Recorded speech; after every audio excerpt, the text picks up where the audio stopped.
Hi everyone, this is Grace, and I thought I would come on here and show you very quickly how to use the Candy Box punch board. The comments on my previous video, one of them I think, was that quite a number of you either have the Candy Box punch board and kind of struggle with it, or some of you are just going to get it. And so I thought, why not make a fun little tutorial? I think this might be my very first tutorial on my channel, but I thought that I would share it with you. So as you can tell, the punch board actually is a lot smaller than I personally thought, and it comes with a scorer, so I'll keep that out. And then what you do is, for those of you who are wondering, so let me show you three. This is the size that I made as a thank you for my Christmas, crafting challenge. This is a little bit bigger. And then, of course, this is the candy one that's actually a 12 by 12. And so the way you do this is, I'll show you in just a moment. Anyway, I have this paper pack up here called Merry and Bright. It is the Recollections, and I have to admit, I have used this quite a bit all winter long, so you can tell how thin this pack is now.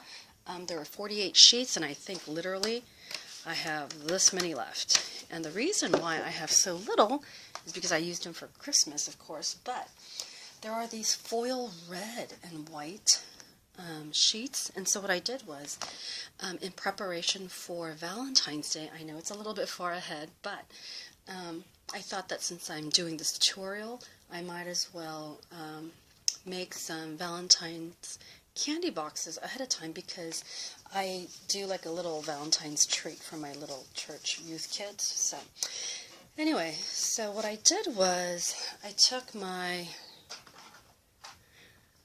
12 by 12 scoring cutting board, and I cut it down so that the dimensions are 6 inches. This is 6 inches long, and then to use the candy punch, you need 7 inches. Okay, so and then what I did was I went ahead while I was there and scored the little flap that I was going to use. It'll make sense in just a moment. So let me show you with this one, because you can see the score line a lot better. Okay, so the punch, hopefully I can do this properly. Let me get up. Sorry, hopefully that didn't kill anyone's ears. What you're going to do is align the paper like so. Whoops. So that it's flat against the edge, and then you're going to bring it right down here to that little purple line. Do you see, guys? And then what you're going to do is punch it.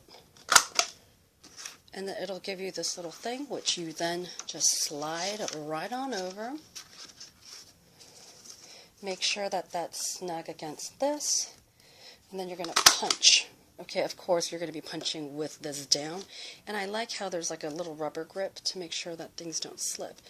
Now, what you're going to do is, notice how it fits right nicely, and you're going to keep this again still flat against the edge.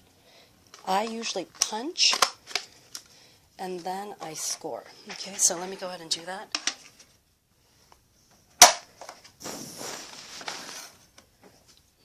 Oops, I think I scored a little bit too vigorously.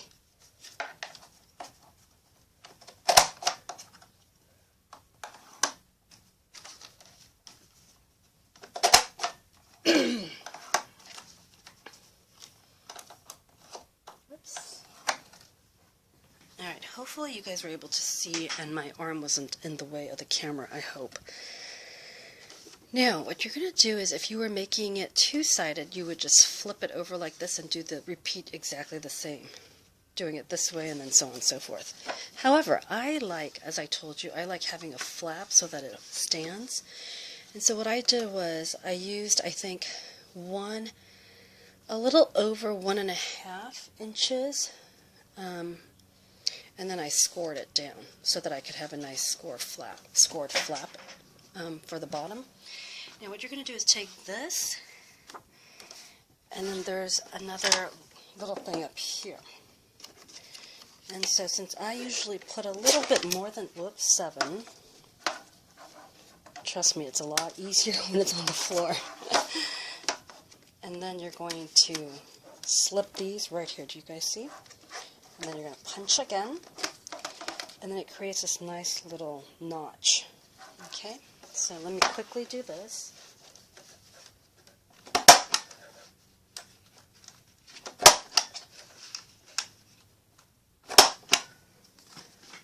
Okay, and there you go. Do you see that? Relatively, it's pretty quick. I'm just a little bit slow right now because of trying to show you the tutorial. Hold on, I left my scissors in the other area. Alright, I'm back, and then what you're going to do is take your scissors and then just cut along the bottom flap, the place where you scored it. And if you want, you can fold it just so you can see the score line better, but with this foil paper I can actually see the score line fairly well. So do that. And then once that's cut out, notice then, see, I knew I had scored this a little too vigorously. Darn it. Remember how I told you when I did the first scoring, I was like, I think I did it too vigorously and I was going to cut right through the paper. It did, hopefully.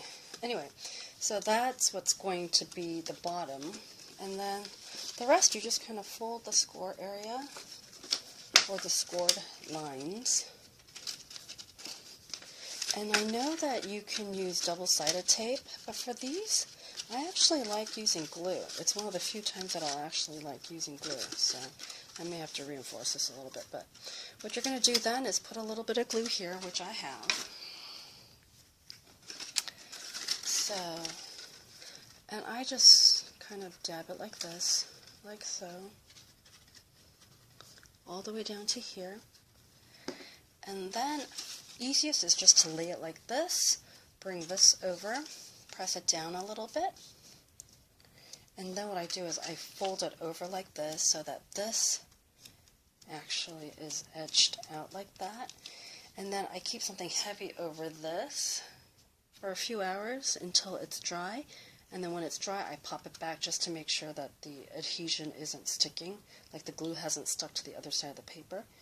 And then when you're done, you just kind of fold this in, and then you glue it, of course, the way I showed you. And then here's your little candy box, and then you just pinch it in, of course, like this, and then, yeah. Anyway, I'm going to let this dry properly so that I can use this for my Valentine's Day. But hopefully, hold on, I want to put it underneath a big thing. So hopefully that makes sense to you and that you're able to use the punch board a lot easier. So normally when I go through this, it takes me about, I don't know, less than 8 minutes to make a candy box. So anyway, I am doing laundry right now, and I need clothes for the winter retreat. So I'm doing laundry right now, and so I'm going to try to finish this up since all of this is out here anyway.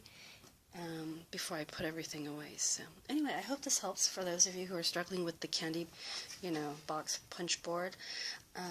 I think I purchased this for $10. I think it was. It was either $9.99 or $8.99. I forget, because I either got it with the 50% coupon, which I think I did, but then there might have been an additional coupon or discount or something like that with it. So anyway, I got this for under $10, and this is like one of the best punch boards that I have purchased, aside from the 1, 2, 3, punch board. But love, we are memory keepers. So I hope this helps for those of you who are interested in making these cute little candy boxes. So, all right, take care, everyone. Oh, by the way, you don't have to use these for candy boxes. You know that, right? They make really great gift boxes for like lip balms, lipsticks. You can make them bigger and put eye mascara, makeup brushes, or what have you. So anyway, all right, bye everyone.